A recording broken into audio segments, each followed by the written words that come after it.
হিংসার আগুন ও প্রথম রক্তপাত, হাবিল ও কাবিলের কাহিনী। পৃথিবীর উষালগ্ন।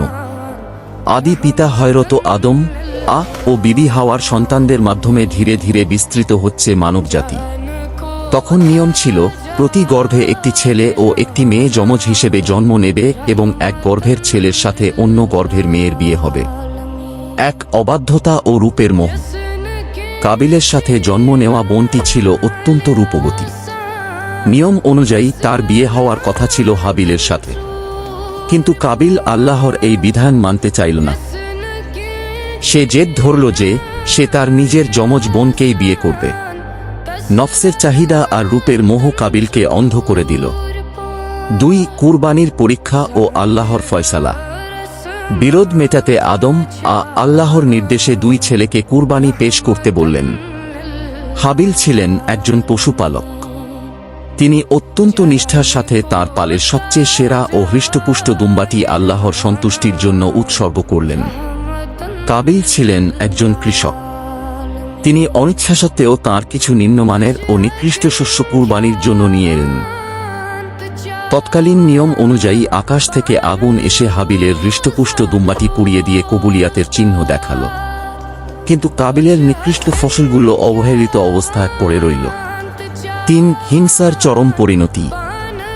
নিজের কুরবানি কবুল না হওয়ায় কাবিলের মনে হাবিলের প্রতি প্রচণ্ড হিংসার আগুন জ্বলে উঠল। সে হাবিলকে হুমকি দিল, আমি তোমাকে অবশ্যই হত্যা করব। হাবিল অত্যন্ত শান্ত ও প্রজ্ঞাবান ছিলেন। তিনি বললেন, আল্লাহ কেবল মুত্তাকিদের পরহেজগার আমল কবুল করেন। তুমি যদি আমাকে মারতে হাত তোলো, তবুও আমি তোমার গায়ে হাত তুলব না। আমি বিশ্বজগতের প্রতিপালককে ভয় করি। কিন্তু হিংসা কাবিলের বিবেককে গ্রাস করেছিল। একদিন নির্জন প্রান্তরে সুযোগ বুঝে কাবিল একটি ভারী পাথর দিয়ে আঘাত করে তার ভাই হাবিলকে হত্যা করল। শান্ত নিথর হয়ে পড়ে রইল হাবিলের দেহ। এটিই ছিল পৃথিবীর বুকে প্রথম হত্যাকাণ্ড। 4 কাকের শিক্ষা ও অনুশোচনা। হত্যার পর কাবিল দিশেহারা হয়ে পড়ল। ভাইয়ের নিথর দেহটি নিয়ে সে কি করবে, কোথায় লুকাবে, কিছুই বুঝতে পারছিল না। তখন আল্লাহ তাআলা একটি কাক পাঠালেন। কাকটি মাটি খুঁড়ে অন্য একটি মৃত কাককে মাটি চাপা দিচ্ছিল। এই দৃশ্য দেখে কাবিল লজ্জিত হয়ে বলে উঠল, হায় আফসোস, আমি কি এই কাকটির মতো হতে পারলাম না। সে শিখল কিভাবে মৃতদেহ সৎকার করতে হয়।